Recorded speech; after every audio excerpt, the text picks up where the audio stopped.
Ladies and gentlemen, welcome back to another episode of Couple of Nukes. As always, I'm your host, Mr. Whiskey. And if you are just listening, not watching on YouTube, which I recommend checking out the YouTube, I am sitting in it's supposed to be a grove, but it's a pathway through a nice little quaint forest here because that ties into what we're talking about today.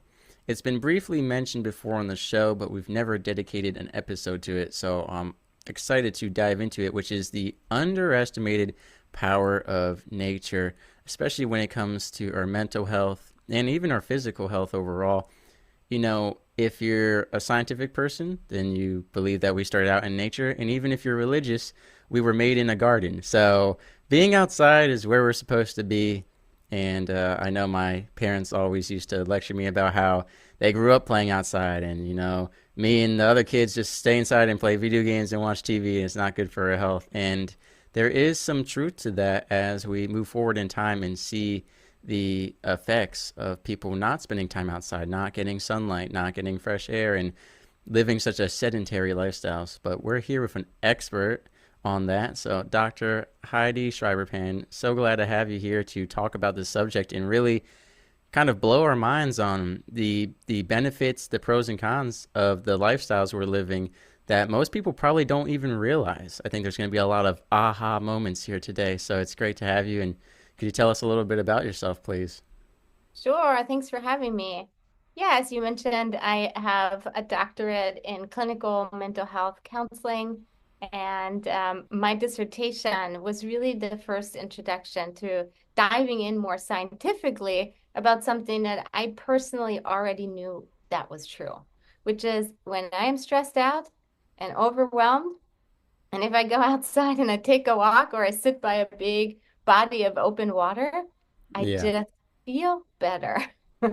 It's like a Yeah. felt sense in my body. And I was curious about that. And so I wanted to see what studies were on the effect of nature on mental health and psychological well-being. And I was curious about resiliency too. When we hit hard times, what helps us bounce back? And also from a spiritual lens, I was curious about human spirituality and how it ties into nature. And again and again and again, whenever I had conversations with humans, they would answer, nature makes me feel better.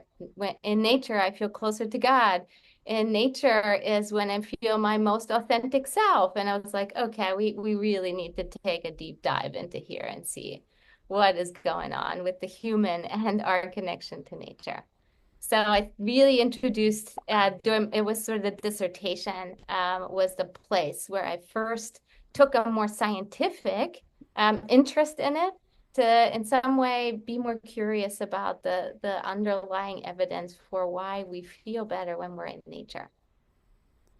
Yeah, for sure. Actually, we've had a couple guests on talking about from the faith perspective how it's just, we just look at nature, and I know it's where a lot of people go to get closer with God, put on a layer of isolation, yet breaking down that isolating feeling of being inside. Like, God can't come inside the house, so we got to go out to where He is. But it is truly beautiful. I know a lot of people, when you ask them or you tell them, think of your happy place, it's a beach. It's outside, you know, toes in the sand, sun on our skin. So I think that's very true. And so you talk about diving more into the science behind it. So what does that entail? Are you talking about sunlight? Are you talking about fresh air? Are you talking about just on the cellular level? What does that entail? So I would say that for a long time, human health has looked at okay, so what happens from a health perspective Hmm. when I'm in the natural world, or I spend a lot of time in the natural world, I've been a little bit more interested in the mental health as a psychologist. And so, Okay. and especially with an epidemic, and I really don't use this word lightly, of stress and anxiety. Mm-hmm. Even Yeah. before COVID, the phone was ringing off the hook. People needed help. We see it in all age groups. People really struggling with anxiety and stress. And so, when I was kind of curious about what happens from the stress response when we're in the natural world. And there's really some magic that happens out there because one of the things that causes or when we experience stress is your fight or flight response, right? Your brain thinks you're under a threat. And when you think you're under a threat, you start having, your pulse rate goes up and maybe you have sweaty palms and maybe it feels like something stuck in your throat. And so we named this the sympathetic nervous system that gets activated, like threat, threat, threat, right? When we're in nature, when we sit by the ocean, when we're walking along the trees, when we are gardening, what happens to your nervous system? It starts dialing down. Your stress response, the volume, like a knob, it starts turning down. And what gets activated is the rest and relaxation response. We breathe a little deeper. We don't even realize this is happening, but all of Huh. a sudden we're just like, whew, I feel like for the first time today, I'm actually taking a deep breath. And yeah, it's the sound of the birds, right? It's all these things that are happening often in the background that we're not fully aware of, has a really profound impact on us. So I want to tell you this really interesting study that was done. So what they did is they had people in a sleep lab. So these were people sleeping. And what they did is they hooked them up to biomarkers to catch if the nervous system would activate in response to playing them sounds. So these are people sleeping, they're hooked up to machines, and now they start playing sounds. They Hmm. start with the sound of far removed traffic. And as soon as the ear detects traffic, guess what happens? Stress response. Yeah, yeah. The stress response goes up, and the Yeah. closer the traffic sounds are played or louder, the more the body is starting to think of it as a threat. Well, Wow. this was so interesting because these are people sleeping, right? Well, what was really interesting about it is, and the reason why I found out about it doing my lit review for my dissertation, was there were three sounds that had the strongest effect on the rest and relaxation response. Okay, Mr. Whiskey, you're up. What do you think those were? Tell me those three. Well, I want to say ocean waves, rain noises, and then I want to say I don't want to say bugs or birds because birds are what wake me up, but I'm gonna say kind of like just more of a wind in plant foliage and kind of bugs like distant, kind of like you sound like you're outside. That's what I'll say. I know rain. I feel like you would want to go hide and seek shelter, but at the same time, a lot of people use rain noises to fall asleep. And I know I feel relaxed when it's raining, but I also don't live outside, so I'm not sure. But those would be my guesses: the ocean waves, the rain, and then just the kind of wind and the bugs rustling. Yeah, so you guessed them all correctly. Oh, okay, So wow, you get an A plus. awesome, awesome. So the first one was the sound of water. It was the sound of water in all different shapes. It could be the sound of waves. It could be the little fountain that some people have in their office, right? Okay. It could be rain on the roof. It was whatever sound water made superseded all other sounds in their ability to activate the rest and relaxation. Hmm. So there's water. The second one was, although they wake you up, it was the birds. Bird song um, has a very powerful impact on our rest and relaxation response. Wow. And then the third one was the sound of wind rustling, right? And it's interesting you said that because that's always a harder one to guess. People usually don't guess the wind because sometimes we associate wind like with the hurricane type wind, and Yeah. that is not your rest and relaxation response. No, not at That's all. the other one. But when it's sort of this beautiful sound like you were describing, right? It's a little bit in the distance and sort of this rustling Yeah. that does activate the rest and relaxation response.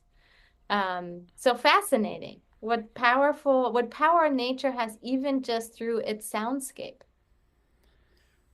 Yeah, what I want to process because I'm a intellectually curious person is that's great information. Have they discovered the why? I mean, what is that related to? Whether that's like, primordial instincts or if it's something to do, because I'm thinking like, why would water relax me? Why would, these sounds Yeah. relax me? So did they do studies to find out kind of like the why, what is happening? Yeah, and that's such a great question. And I think it leads us to kind of an underlying foundation of why nature works in the first place. Okay. Why is it that when we sit by the ocean, we feel better? Like there's all these answers that we're seeking. And one of the avenues to explore is to remember the human story, right? It doesn't Mm, start in 2024. And it turns out that we lived for the vast majority of our story, of our history. We lived not like we're living today. We right. lived in the natural world, right? If we were hunting and gathering, if we were farmers, but we've only been indoors for the last 200 years. And when you look at the human history chain, much, much longer was spent outdoors. So Right. your brain and your body, your physiology is much more tuned in to the natural world than it is to modern day sounds, right? So the sound of water for a long time for our ancestors, water meant life. You Okay. don't live very long without water. That's true. Three Yeah. days. Um, and so our brain, as a brain that is based on survival instincts, kind of like you were naming earlier, is going to create this association with water because it means that I'm going to live a little longer now. I just found water, right? Mm, So water connects us to survival instincts. And so the same thing with like bird sound, right? It's like when things became very quiet, there was probably a predator at large. And so when there were oh. sounds, when the birds are only singing when they feel safe, right? Yeah. Um, this Yeah. bird song and things like that. So it's just that we're still so tuned in because only 200 years is nothing in terms of the story of the human, right?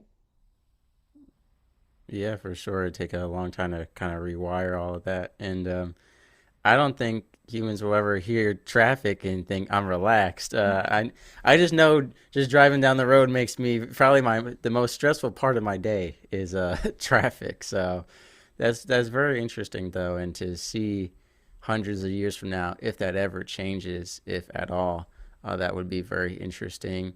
And so this is as far as sleeping goes. I'd like to, go to the waking world now, which sleep is important for both your physical and your mental health. The less sleep you get, the more irritable you are, the more you can get stressed. But once we've taken care of that, how can it help us in our daily lives, in our waking hours? Yeah, and I think that a lot of people, so I want to go back to a moment in time when I was getting my PhD in counseling psychology, and I was just starting out in the field. And I know it's a lot for therapists to hold human pain, and you're always there with people and you walk with them during difficult times. And Yeah, I for was sure. asking people in my field, what do you do to take care of yourself? Like, what's your self-care strategy? And people would always name, yeah, I go for a hike, or I go to my garden, or I play with my dog outside, or I Hmm. walk, or I go kayaking. And I thought, well, this is so interesting. All these mental health professionals are turning to nature for their own Mm. self-care, but not a single person I asked has actually brought that into the counseling field to work with their clients. So I Hmm. asked them, I said, well, if it's working for you, why are you not, bringing your Right. clients to that?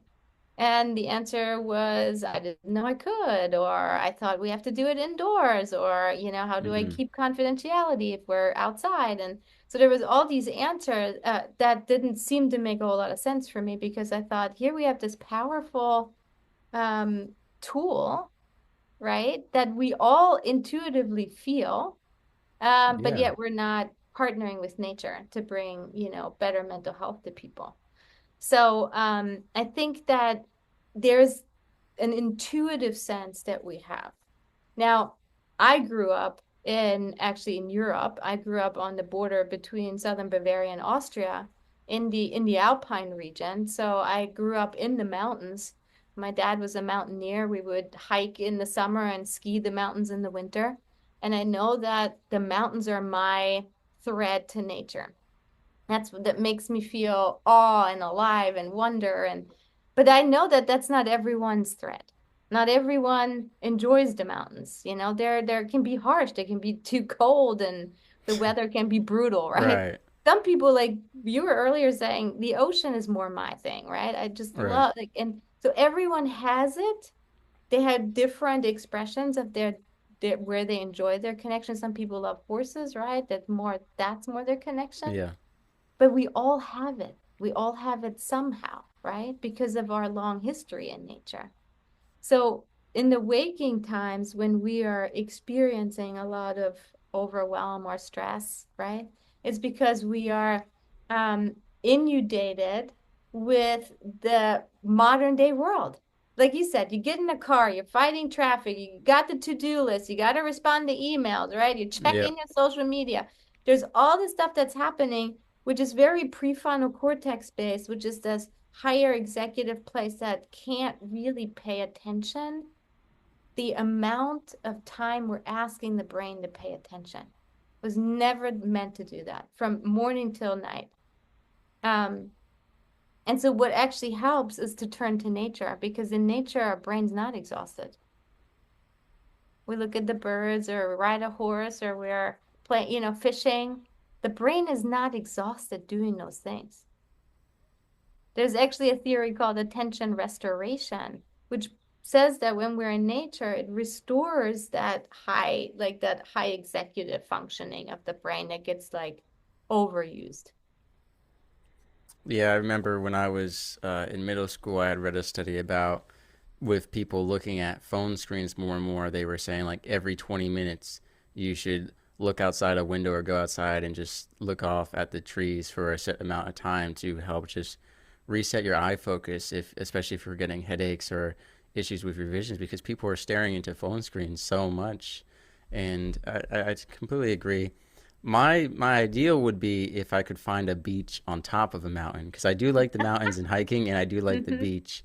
So if I could get both of those, where it was How about a hot, lake? Do you like a lake in the mountains? maybe, but I don't like the cold, so it need to be like Oh, a hot mountain, I guess they call that a volcano, but I don't want to be there. Yeah, but because I do like hiking. I know we have a lot of anti-nature people because they don't like bugs, they don't like mosquitoes, but there's ways to take care of that. And as far as the horses, we've actually had a couple episodes dedicated just to horsemanship and the effect on your mental health and getting outside and the bond you can make. And I know I've talked before on the show about my dog.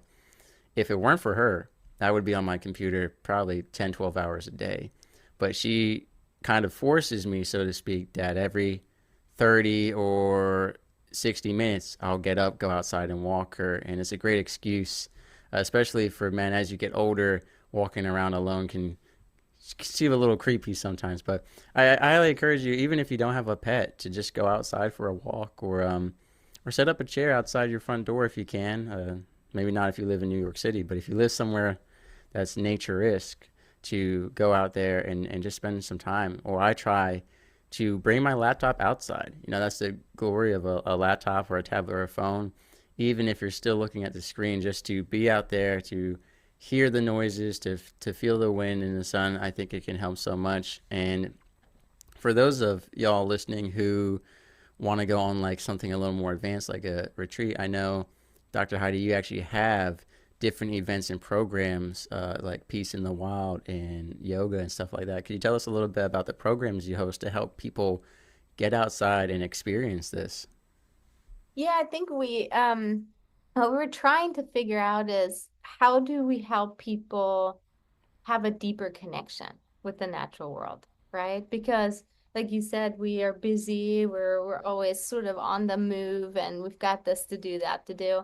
But we really see a benefit to human flourishing and human health when we can unplug. But some people arrive in nature and they have all the intention to unplug, and then they're like, I'm bored, or what am Right. I doing now? Or I don't like these bugs. I should have never come here.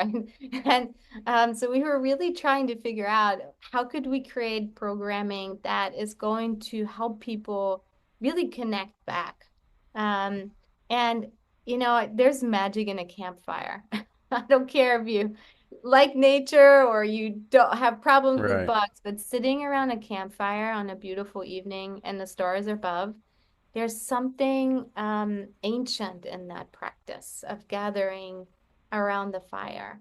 And so we've created these programs that, tap into unplugging, really getting away, learning more about the natural world, and then building community around it. Like Right. we said, with the campfire and just being real, right? Being authentic and what really matters to people. And when people can unplug their authenticity and just showing up in a genuine way, and let's just talk about what's real in this world right now, in my world. And nature is this beautiful backdrop that allows that to happen. No, I agree 100%. I think it could be really encouraging for people to do it as a group activity. And like we said, actually, we were talking about it in my episode on preventing active duty and veteran military suicide. And we talked about how there are so many activities outside that you just don't think of, like kayaking, fishing, hiking. There's so many ways to go outside and, like you said, be doing something that isn't eating away at your brain's attention, that is still getting you outside and relaxing. So I think it's important for people to really, we all have the internet now, most of us, right? And there you can look up fun things to do outside. You can look up fun things to do outside near you. I mean, there are so many things, and that you can also do something that feels productive. I know a lot of us are workaholics nowadays, and we feel like if we go sit outside and relax, we're being unproductive, and then we get the negative self-talk, and we just get back inside even faster, and we're like, not doing that again. But you can do stuff outside that is productive, especially working on your physical health at the same exact time as being outside. And then, Dr. Heidi, I also just want to talk about the different types of therapy you offer, because I have taken a look at your website, and we're going to have that in the description below.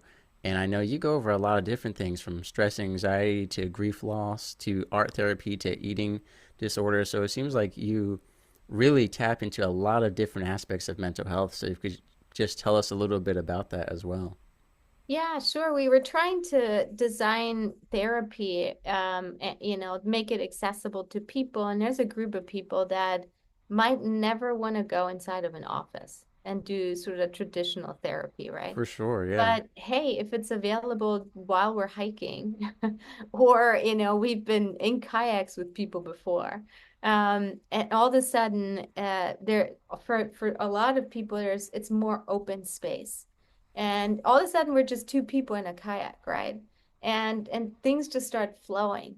And so we do really love training mental health professionals because there's not a lot of trainings out there that say, hey, you're a counselor, a therapist, or a chaplain, or a pastor, and you want to figure out how to bring nature into your work, um, you know, come to our trainings and let's learn together about like the power and the science Right. and the way to do that so that people feel safe and that you can do it in a way where people are going to return to nature and don't get overwhelmed because not everybody feels safe in nature, right? We also have to know exactly how we do Yeah, it, yeah. who we take out there.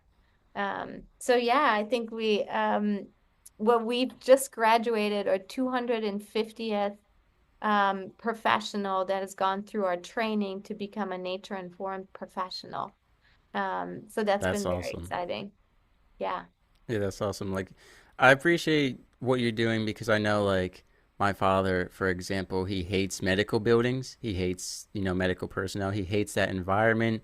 I don't know if it's the coldness of medical buildings. I don't know if it's the attitude, or also just the association. We think of a medical building, we think of surgeries, we think of death, we think of not a lot of nice things. And respectfully, it's not the fault of any of the practitioners or anything, but that's how it is. But we've also talked about the same concept in suicide prevention on my show and other shows I've been on, about when you're talking to your children as a parent, especially, and this is for anyone of any age, trying to do it in the car in like a relaxed ride, rather than at home in a setting that may seem disciplinary. Like if you're sitting on the couch with them or in their bed and you're like, hey, I want to talk, it could come off very disciplinary.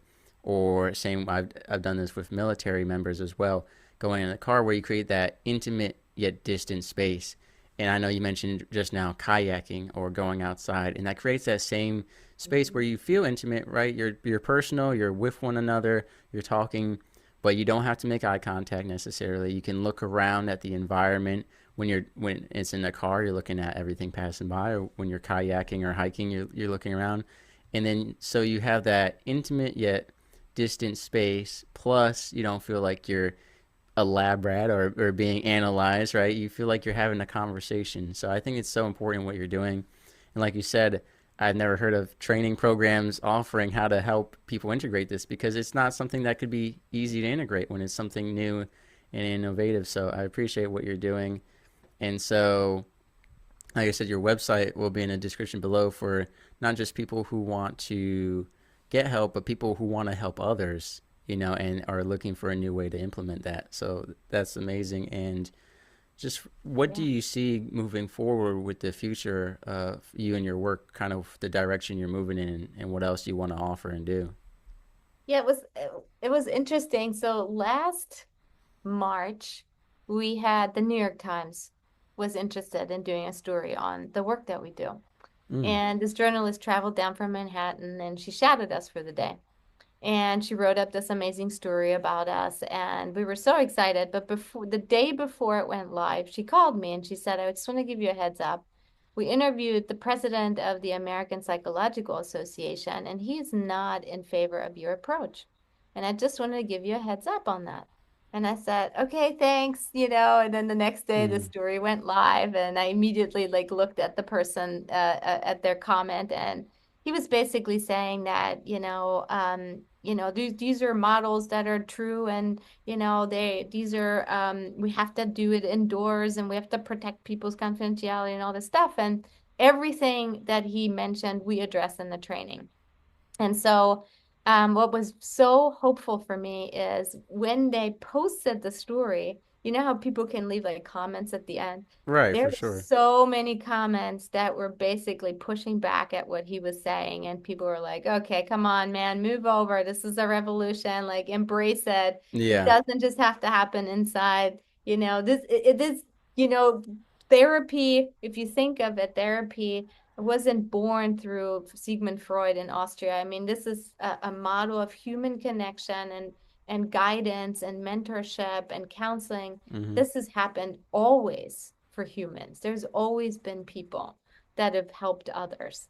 And most of the time, it probably happened outdoors under a tree, Yeah. So my hope is to really do bring a revolution to the field of mental health to always bring nature in as an ally, partner, and helping us. And I think that if we bring nature into mental health care, we're all going to be healthier, but we're also going to care more deeply about nature and care for nature more. I completely agree with you, because this idea that, one size fits all in terms of mental health, that's not something I support, because on the show we talk about how when it comes to mental health, when it comes to listening and responding and communication, there are so many different forms and mediums through which to do so. Humans are creative beings. We've talked before about how if you can't express yourself with words, try art. And people say, well, I can't paint. And I say, there's sculpting, there's dancing, there's singing, there's so many different types of art form. And I think the same thing when it comes to creating that right environment for a person. Everyone is different, you know. Some people may only want to talk in a very industrial environment for all we know, because that's their safe space, maybe like a steel mill. Who knows? Everyone is different. And I think we need to, I think healing and recovery and human connection, which is the heart of therapy and helping one another, has to be personal. And if it's not, if it's just this churning through this system like an assembly line, that's where we're going to lose that humanity and that aspect of healing. And that's, I think part of that is trying to push people to medical diagnoses to get medicine. And there's a lot of monetary factors behind that. Whereas this is not pushing medicine. This isn't pushing money. This is pushing human connection and healing. So I understand why there's pushback on that. But like you said, to see so many people rally together and help, that's great, And I know there's always going to people be, negative people who are going to say this is hippy dippy stuff and X, Y, Z. But the important part isn't what others think about it. Is it working for the people who need it and that's what we're here doing. So I really appreciate you coming on the show and sharing this, because I'm hoping it reaches someone who hasn't tried this yet. I know it's not something a lot of people have thought of, or like I said in the beginning, it's overlooked because people think, oh, what is that gonna do? But I highly encourage everyone, especially people who are super stressed, who are dealing with anxiety, depression. I mean, what do you have to lose from trying, right? It's not like you're gonna walk outside and it's gonna make you more stressed or worse. If you go in the right environment, don't just go into a dangerous outdoor environment, but if you go into a normal, happy environment outside, worst case scenario, you just got fresh air and a nice walk. So that's not a bad thing. So I highly encourage y'all to try it out. And if you're not sure where to start, like I said, Dr. Heidi has her information in the description below, and you can reach out to her. And I'm sure she has a whole recommendation list of amazing things to try. So, Dr. Heidi, thanks for coming on the show and sharing. I really appreciate this. Thank you for having me. And I hope that we all can spend some time outside, at least tomorrow. Thank you. Sailing through the ocean blue, nuclear reactors my crew, guiding the ship, the stars as our guide, through the waves we ride, jokes and laughter fill the air. On this voyage we have to share, working together, side by side, as one family we will abide. In the heart of the ship we reside, nuclear operators with pride, powering the vessel with every stride. Our mission, a source of great pride.